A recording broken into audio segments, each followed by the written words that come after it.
hukum kontrak yang ada di Indonesia dengan yang di common law. Sekali lagi kalau di common law mereka mengenal arrangement itu memang dari semenjak awal, semenjak hukum kontrak. Tetapi Indonesia tidak. Arrangement itu seolah-olah hanya sebagai persiapan menuju kesepakatan. Nah, kalau saya berpikir di Indonesia yang paling penting adalah setelah terjadinya kesepakatan, bukan konsep sebelum terjadi kesepakatan. Makanya yang dilihat di Indonesia adalah itunya, perjanjian saja, bukan proses menuju perjanjian. Nah, itu yang membedakan kalau Bapak Ibu pernah perbandingkan antara kontrak yang dibuat oleh lawyer Indonesia dengan kontrak yang dibuat oleh lawyer Singapura atau lawyer Inggris atau Australia misalnya. Itu ada perbedaannya, terutama dalam hal apa? Dalam hal treatment arrangement itu tadi. Misalnya begini, kalau di lawyer Indonesia buat kontrak, biasanya tidak ada kata-kata segala persiapan terkait dengan kontrak ini itu tidak mengikat. Tidak ada kata-kata seperti itu. Karena yang paling penting bagi hukum Indonesia adalah yang isi dari perjanjian itu. Tetapi kalau di negara-negara common law, mereka pasti ada pengecualian seperti itu. Bukan pengecualian sih, penegasan ya, lebih arah penegasan. Jadi ada penegasannya kalau menurut mereka. Penegasannya apa? Misalnya mereka sebelumnya mereka mau memasukkan arrangement itu di dalam keseluruhan perjanjian yang dia buat. Makanya di dalam kontraknya disebutkan segala arrangement maupun understanding yang membentuk kontrak ini akan berlaku sebagaimana mestinya sesuai dengan yang menjadi isi dari kontrak ini misalnya. Atau juga mau mengecualikan arrangement-nya, bisa juga. Di dalam kontraknya itu kan ditulis segala arrangement dan understanding yang terjadi selain apa yang dicantumkan di dalam kontrak ini itu menjadi tidak berlaku, misalnya gitu. Nah, itu perbedaannya. Kalau di Indonesia kayak gitu nggak penting, yang penting isi perjanjiannya. Kalau di mereka sampai arrangement saja penting gitu.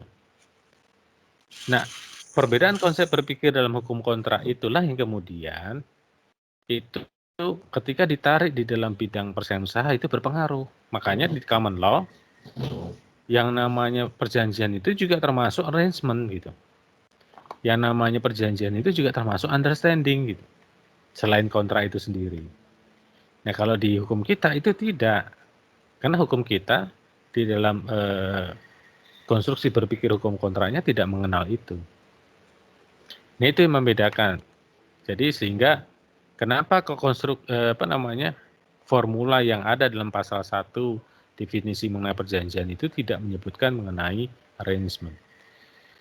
Itu yang pertama filosofinya. Terus kemudian yang kedua, nah untuk pertanyaan Pak Berta, kenapa kita nggak mencontoh atau mengadopsi terhadap praktek yang baik?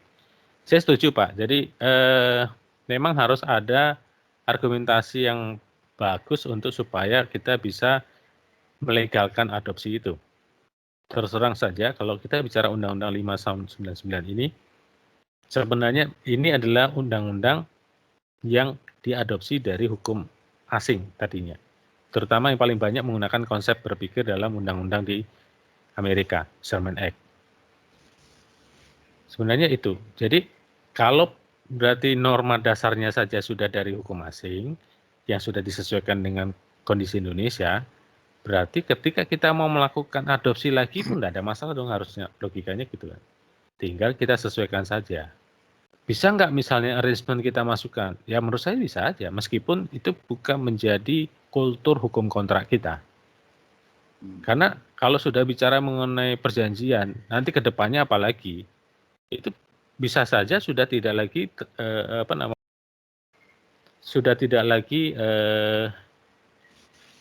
terbatasi dengan kewilayahan suatu negara, hukum suatu negara. Bisa saja nanti semuanya akan sama. Kita mengadopsi sana, sana mengadopsi kita, gitu kan kira-kira.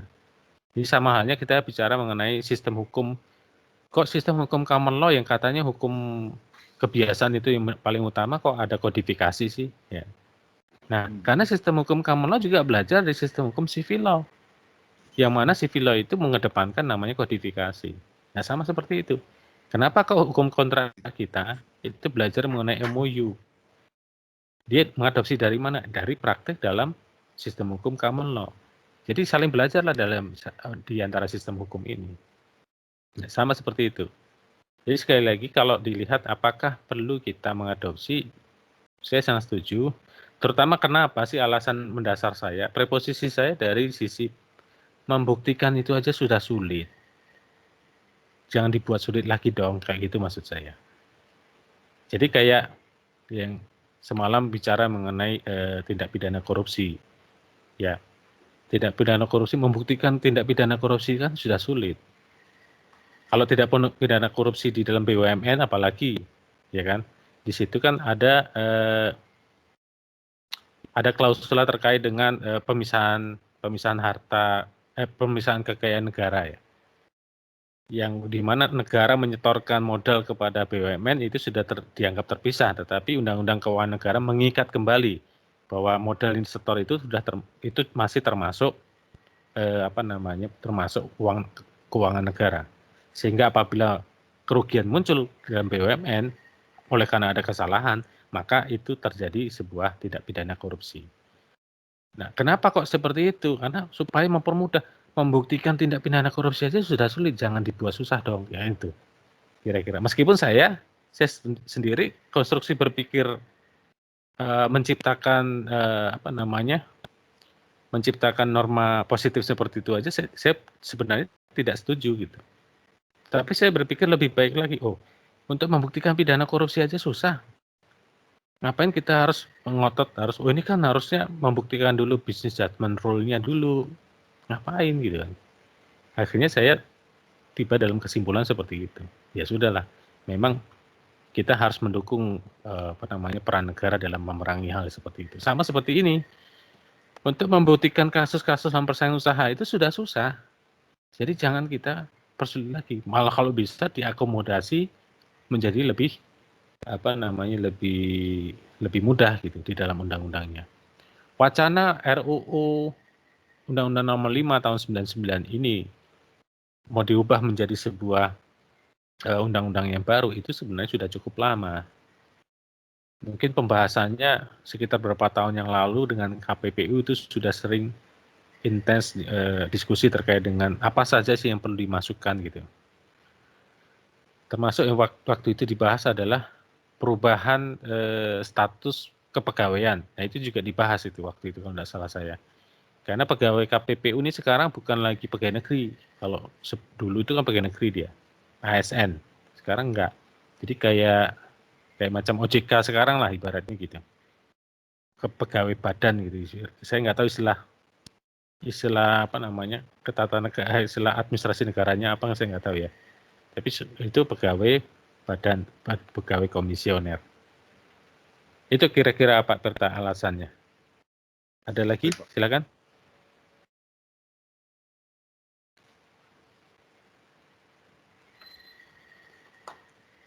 Ada Bapak Ibu?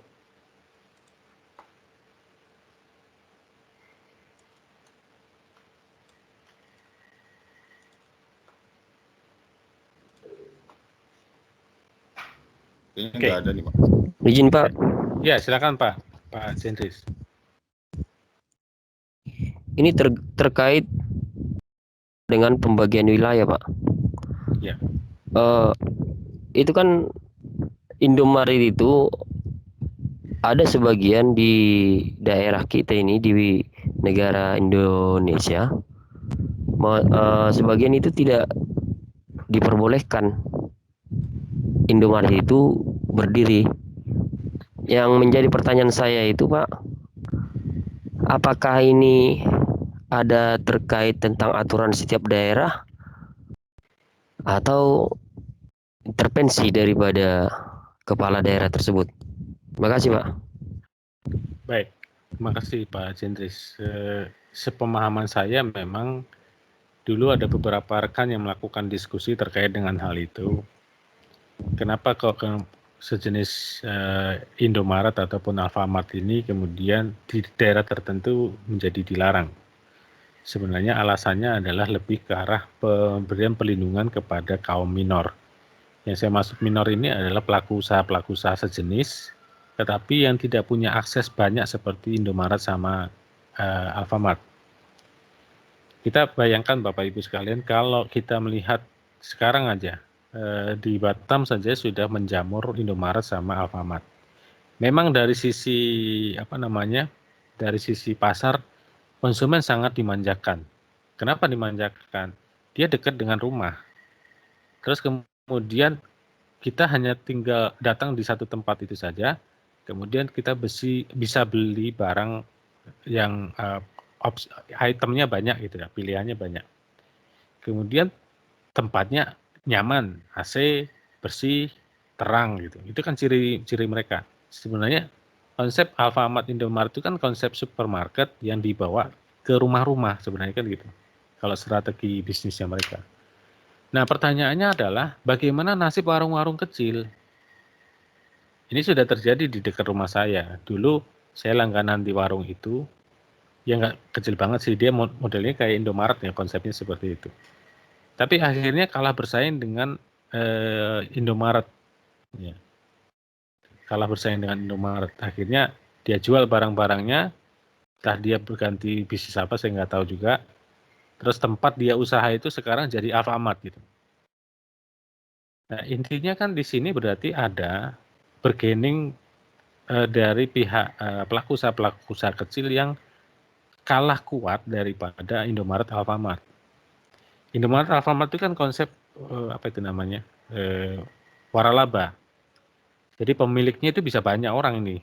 Kita nggak tahu pemilik sebenarnya. Tapi sebenarnya waralaba ini kan dia menjual barang-barang yang memang sudah disuplai oleh produsen-produsen tertentu yang menjadi partner dari Indomaret maupun Alfamart.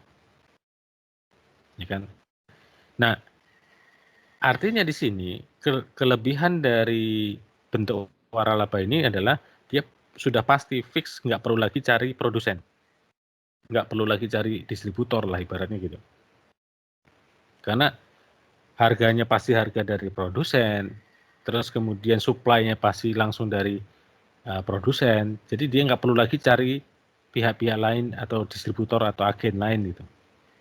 Jadi kelebihannya Alfamart Indomaret, makanya harga waralabanya mahal. Kalau tidak salah saya pernah kawan mengatakan 5M seharga itu. Nah, kalau itu yang terjadi Bapak Ibu, apakah UMKM kita itu akan kuat menyaingi mereka? Sedangkan UMKM kita itu saja itu nggak bisa mendapat akses ke produsen.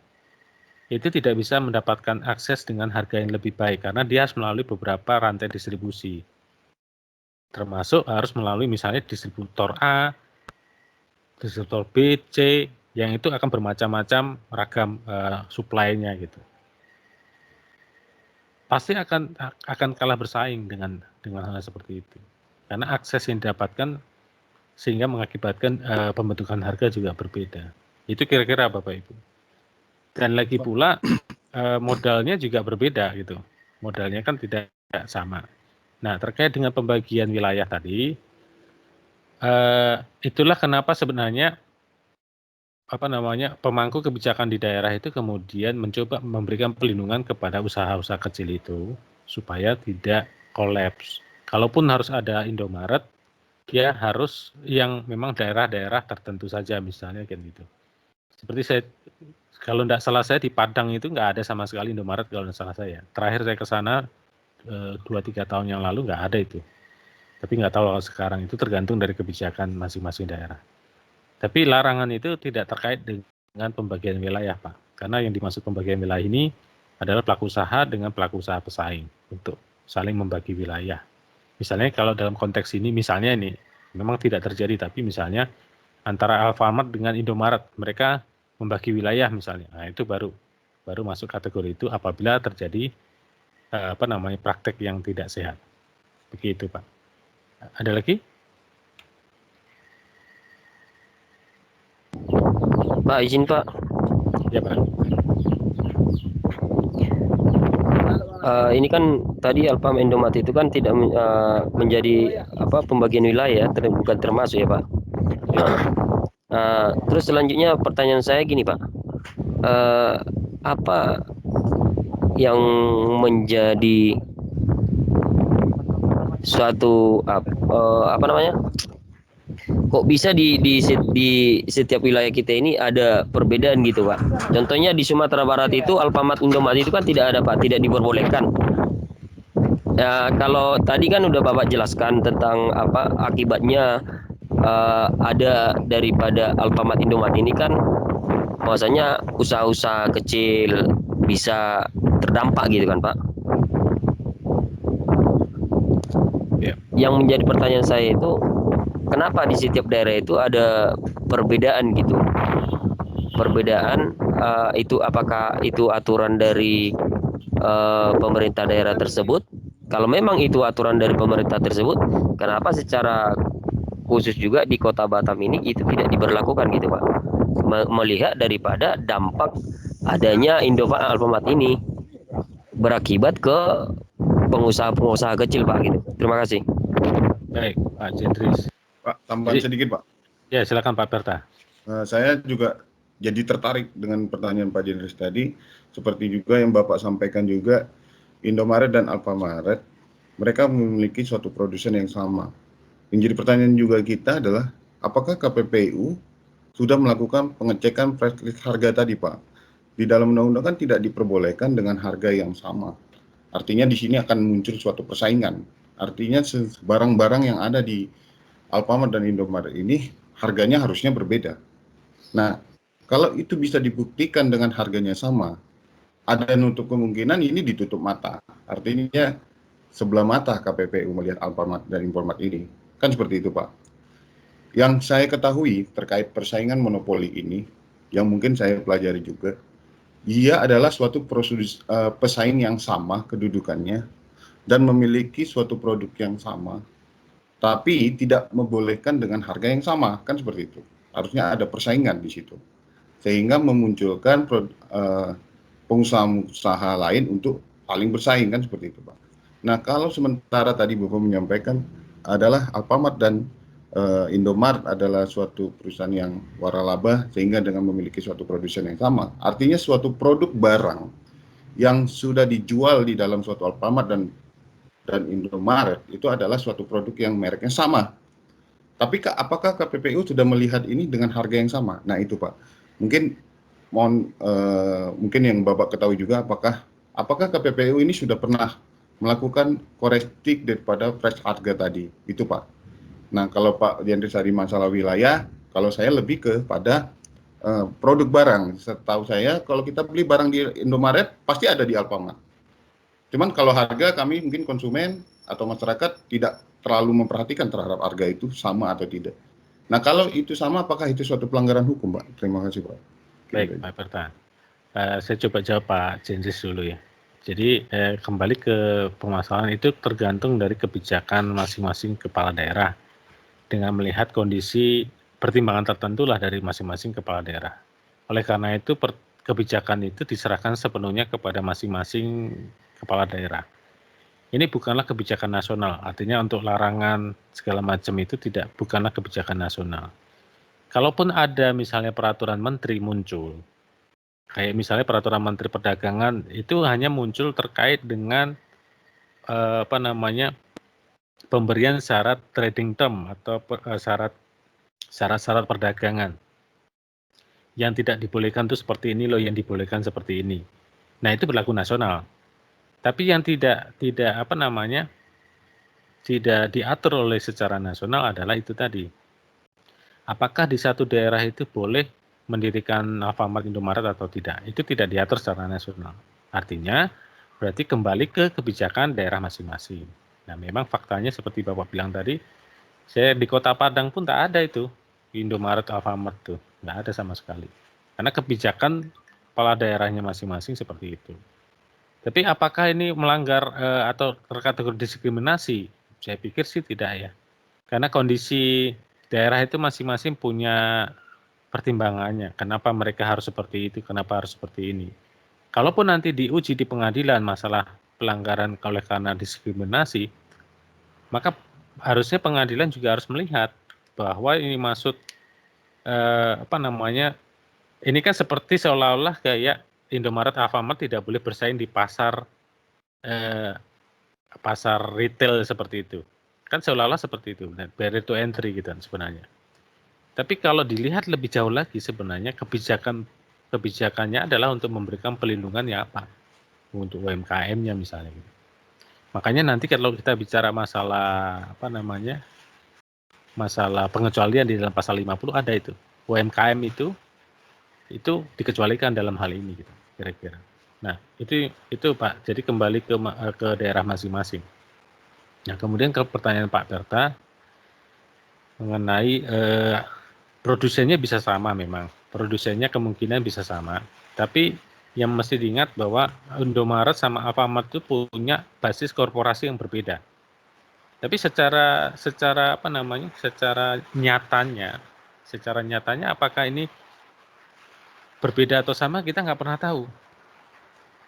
Kita nggak pernah tahu kenapa? Karena dari sisi korporasinya berbeda. Kalau nggak salah saya Alfamart itu Alfa Retailindo kalau nggak salah PT-nya namanya. Terus kalau apa namanya Indomaret itu apa gitu saya lupa. Ini grupnya Indo apa namanya Indofood, yang sini grupnya yang lain lagi. Nah di atasnya itu ada satu pucuk yang sama kita nggak pernah tahu gitu. Tapi yang jelas kalau misalnya mereka menciptakan persaingan semu, misalnya ini, seandainya mereka kepemilikannya sama terus kemudian ini kan ceritanya kalau ada Indomaret ada Alfamart nih, seolah-olah ada persaingan tuh. Tapi ternyata itu adalah persaingan semu. Nah kalau persaingan semu ini sengaja dibuat untuk menghancurkan atau untuk mempengaruhi pasar, nah itu baru permasalahan persaingan tidak sehat. Tapi kalau persaingan semu ini dibuat tidak mempengaruhi pasar, itu bukan persaingan yang tidak sehat. Terus kemudian yang kedua terkait dengan harga yang sama. Nah, apakah boleh diperkenankan harga yang sama? Selama tidak ada kesepakatan antara Alfamart dengan Indomaret bahwa harganya sama, itu tidak masalah. Tapi kalau ada kesepakatan, nah itu jadi masalah. Tapi setahu saya sih Pak, kalau kita perbandingkan antara harga Indomaret sama Alfamart, itu ada perbedaannya. Saya tanpa perlu menyebutkan mana yang lebih murah, mana yang lebih mahal ya. Tapi ada perbedaannya. Ada memang berbeda di antara dua itu. Termasuk promo-promonya pun berbeda. Gitu Pak Berta. Berarti tidak masalah Pak ya. Berarti kita belum menemukan suatu kasus Alfamart dan Indomaret ini ya. Oke. Dulu yang pernah kita pelajari terkait masalah Yamaha dengan Honda. Terkait masalah penetapan harga Matic. Honda Matic yang dulu. Nah itu kan dikenain sanksi oleh KPPU, kan seperti itu Pak ya.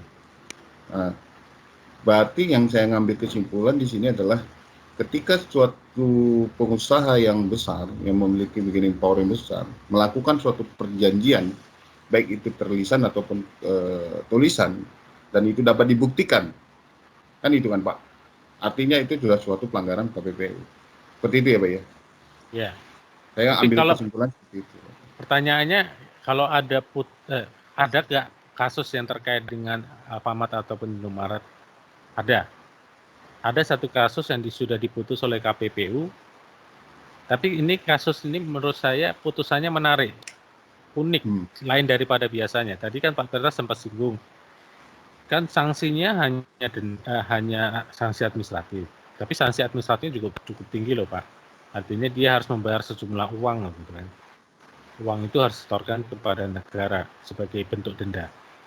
Jadi kembali ke masalah Indomaret Alfamart tadi, pernah nggak berkasus? Ya pernah diputus oleh KPPU, tapi sanksinya tidak administratif, tidak berupa denda. Sanksinya adalah perubahan perilaku. Yaitu apa? Waktu itu kaitannya adalah ini ketakutan orang-orang toko-toko kecil juga sih sebenarnya. Jadi takutnya kehadiran Alfamart Indomaret itu mengganggu stabilitas pasar mereka, sehingga mereka melakukan akhirnya si KPPU melakukan pengecekan pemeriksaan. Ternyata memang mengganggu. Hasil riset dari KPPU sendiri ya, sehingga diperiksalah, dilanjutkan menjadi sebuah perkara. Terus di putusan itu menariknya adalah memang terjadi gangguan di dalam pasar. Oleh karena itu diputuskan Indomaret Alfamart tuh harus menggandeng UMKM. Makanya semenjak putusan itu apa namanya Alfamart Indomaret itu kalau Bapak Ibu perhatikan di depan-depan itu ada booth-booth kecil kan. Nah itu dalam rangka untuk melaksanakan isi dari putusan KPPU. Karena ada kewajiban dia untuk menggandeng UMKM. Selain itu juga pemasoknya. Ada beberapa Alfamart Indomaret yang mengambil pemasok dari UMKM. Ya, itu kira-kira. Jadi perkaranya pernah ada diputus waktu itu karena masalah UMKM juga. Gitu Pak Berta. Baik Pak. Makasih Pak. Baik, saya lanjut dulu Bapak Ibu. Jadi terkaitan dengan yang dibahas tadi mengenai perjanjian dilarang, ternyata di dalam undang-undang juga mengatur mengenai kegiatan yang dilarang. Nah, kegiatan dilarang ini bisa dari monopoli, ya, pasal 17, monopsoni. Monopsoni itu artinya kegiatan di mana pembelinya hanya satu, penjualnya banyak. Ya, mono itu kan berarti satu gitu ya. Soni itu adalah pembeli. Jadi ada nggak yang seperti ini kalau di Indonesia, di pasar Indonesia? Ada. PT KAI. PT KAI kan pembeli kereta api satu-satunya di Indonesia. Dia yang beli gitu kan. Nah itu mau jual kepada PT KAI berarti harus berebut. Penjualnya kan banyak sekali. Nah sangat dimungkinkan pembeli ini menguasai menentukan harganya. Sangat dimungkinkan arah sana. Jadi tidak hanya monopoli aja. Kalau monopoli kan dia menguasai produksi maupun pemasaran. Ya. Kalau monopsoni justru dia menguasai penjualnya dengan cara karena dia satu-satunya yang membeli. Gitu. Kemudian yang ketiga penguasaan pasar, barrier to entry, refuse to deal, ini di sini pasal 19. Kemudian persekongkolan. Persekongkolan ini dalam pasal 20 terjadi karena persekongkolan vertikal maupun persekongkolan horizontal. Persekongkolan vertikal itu persekongkolan antara panitia lelang ya, panitia lelang pekerjaan itu dengan peserta lelang. Itu persekongkolan vertikal. Nah, persekongkolan horizontal adalah antar peserta lelang. Ini kalau bicara mengenai pasal persekongkolan itu terkait dengan pelelangan yang dilakukan. Nah, kemudian selanjutnya adalah penyalahgunaan posisi dominan. Nah, penyalahgunaan posisi dominan ini adalah menyalahgunakan posisi terkait dengan misalnya dia adalah pemegang saham mayoritas, ya. Dia adalah misalnya dia adalah pemegang pasar yang terbesar gitu. Itu contohnya. Terus kemudian dia membatasi atau menghambat pelaku usaha lain untuk masuk. Jadi penggunaan posisi dominan itu perbuatannya contohnya seperti itu.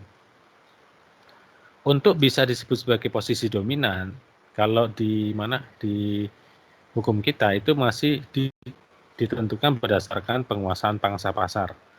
Kalau satu pelaku usaha atau satu kelompok pelaku usaha itu pangsa pasar 50% atau lebih itu sudah disebut sebagai posisi dominan.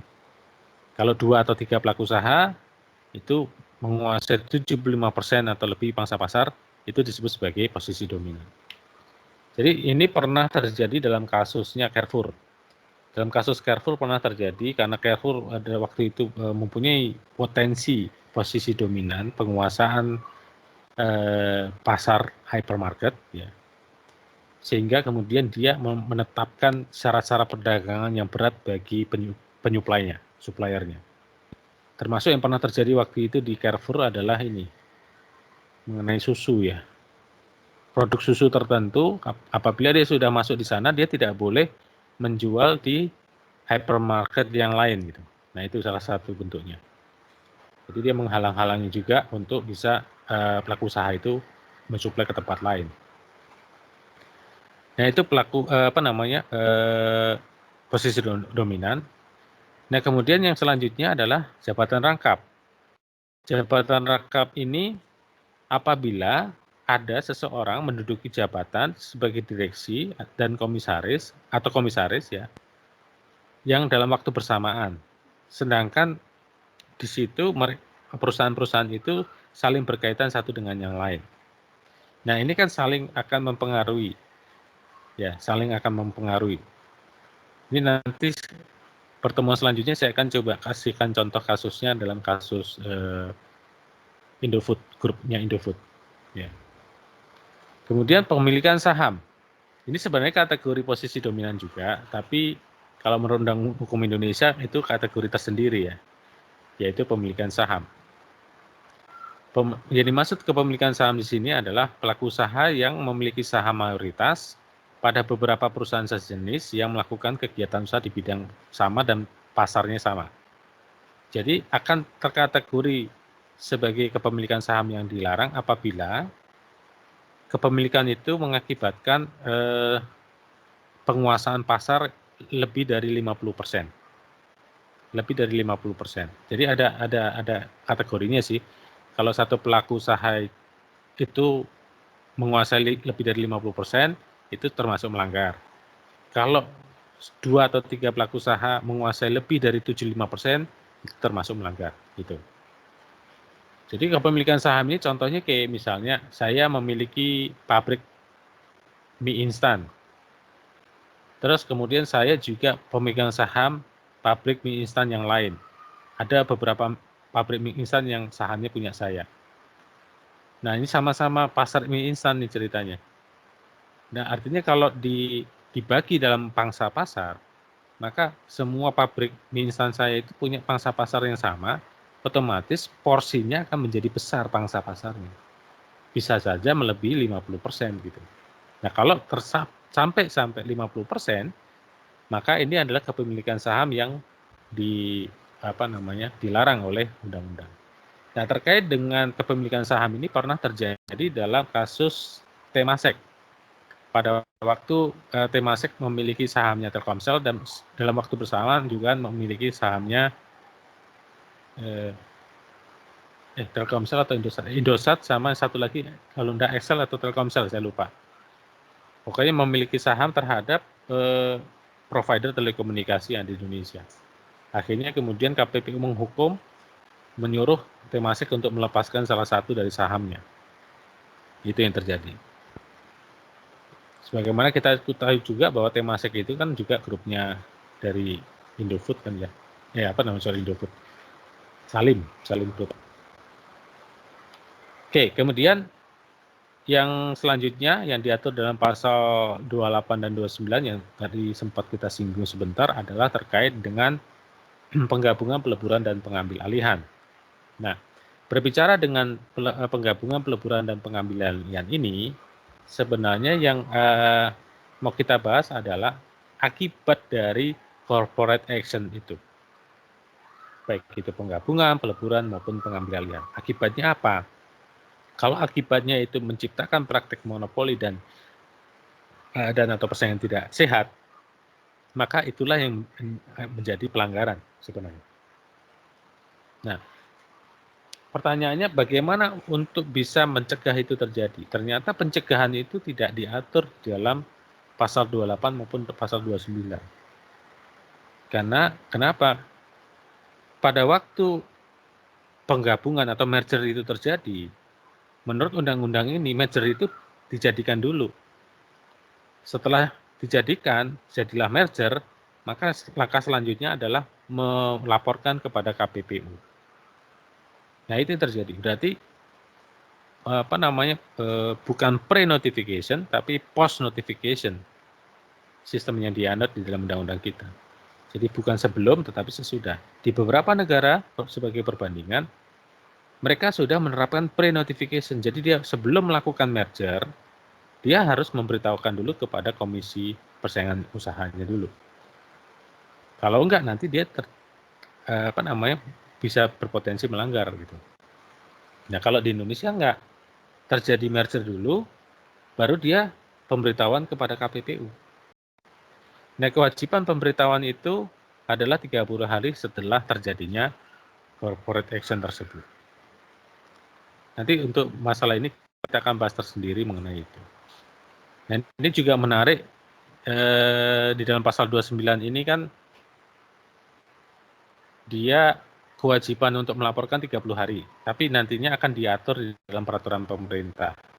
Nah, undang-undang ini sudah ada tahun 99. Tapi peraturan pemerintah yang mengatur mengenai pemberitahuan mengenai merger dan kawan-kawannya itu baru ada di tahun 2010. Jadi 11 tahun gitu. 11 tahun tidak ada pemberitahuan mengenai merger, konsolidasi maupun akuisisi. Gara-gara nggak ada peraturan pemerintahnya. Oke, ini adalah kegiatan-kegiatan yang dilarang, Bapak Ibu sekalian. Sebenarnya itu bisa Bapak Ibu juga pelajari di dalam undang-undangnya. Nah, kemudian yang saya sampaikan lagi adalah mengenai pengecualian. Nanti akses terhadap pengecualian ini akan kita bahas tersendiri. Ada salah satunya nanti kita akan bahas mengenai doktrin ya. Satu doktrin namanya essential facilities. Doktrin yang mengecualikan HA eksklusif. Oke. Di dalam pemberlakuan Undang-Undang Persaingan Usaha ini ternyata ada di dalam pasal 50 dikecualikan mengenai perbuatan-perbuatan tertentu. Jadi artinya kalau masuk ke pasal pengecualian ini, maka perbuatan itu seandainya itu price fixing sekalipun, karena masuk pengecualian ini, maka itu menjadi tidak melanggar gitu. Seperti contoh perbuatan yang bertujuan melaksanakan peraturan perundang-undangan, seperti monopoli yang dilakukan oleh PLN. Sebenarnya PLN kan melakukan monopoli listrik, tapi dia melakukan itu karena perintah dari Undang-Undang Ketenagalistrikan. Maka itu tidak melanggar gitu. Kemudian perjanjian yang berkaitan dengan haki, ya seperti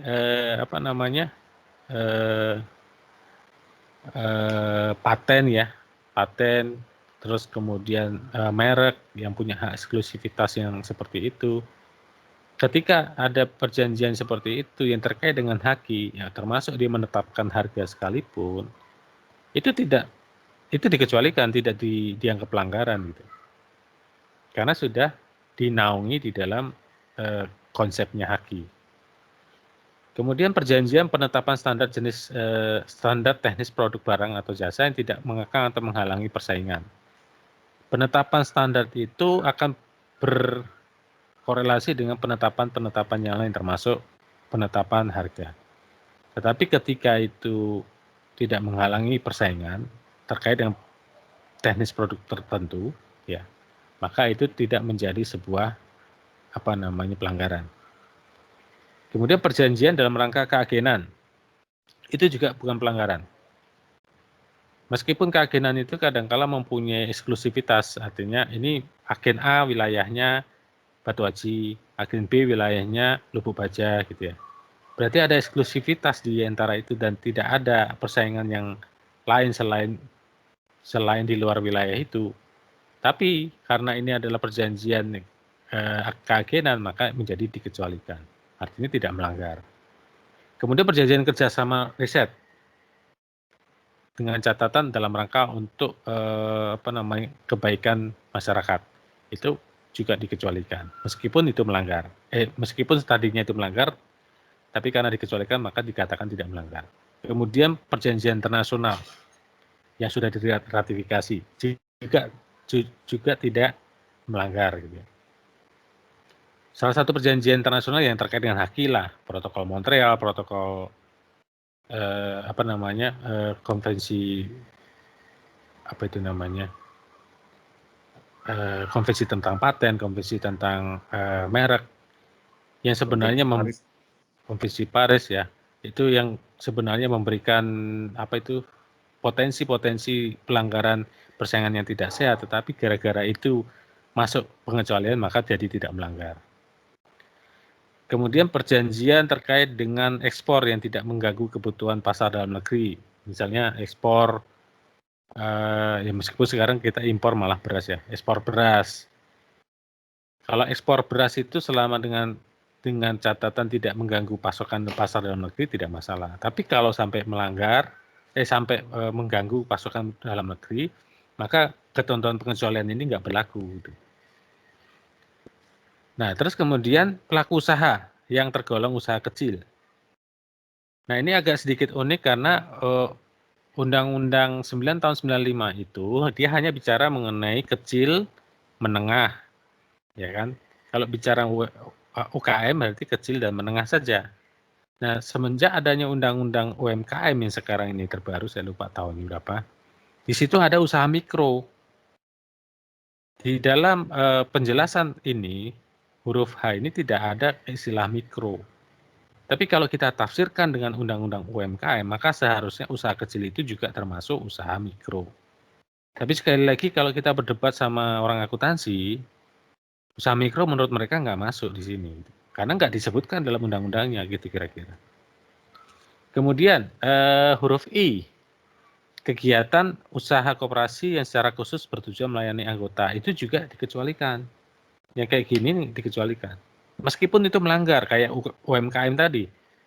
UMKM itu melakukan apa istilahnya ya? Price fixing, dia sesama pedagang pasar tradisional melakukan price fixing sekalipun, tapi karena dia kategori UMKM ya nggak melanggar gitu. Tidak bisa dihukum.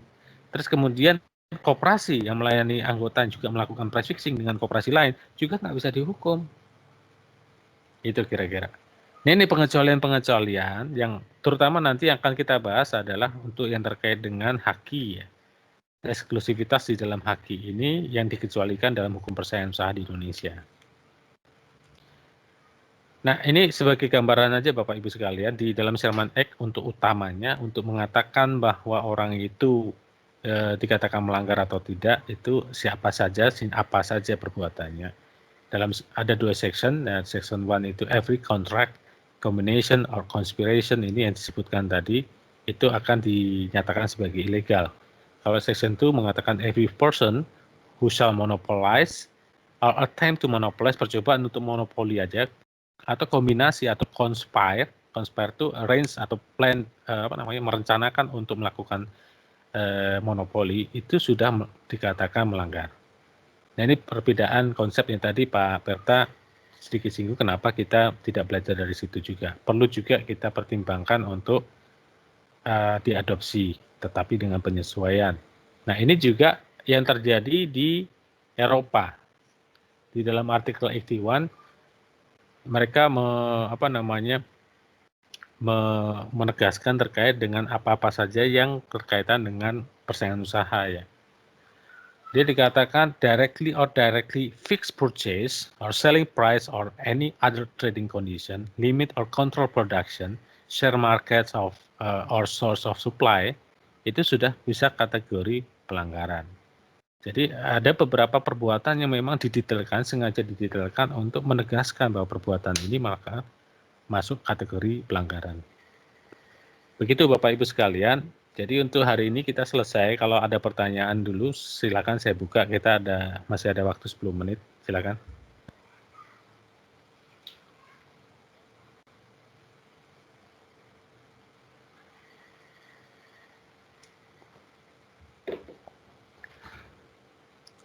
Ngomong-ngomong Pak Bakti kenapa nggak pernah muncul lagi ya?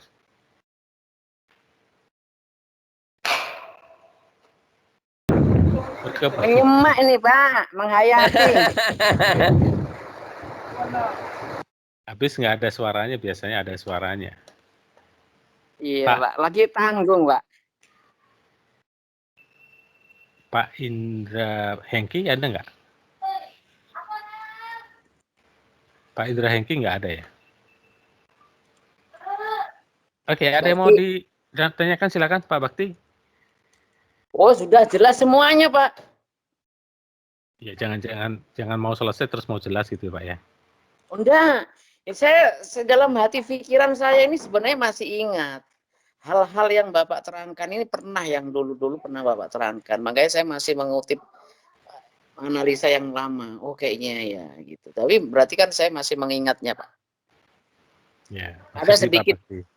Ada sedikit. Coba diulangi Bekti yang diingat tuh apa? Coba Bekti.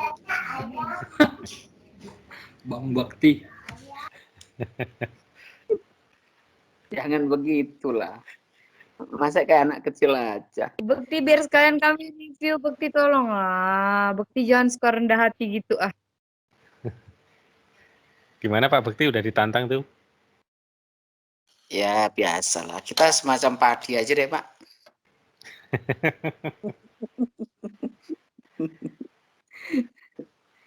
Oke, Bapak Paham, Ibu, Pak.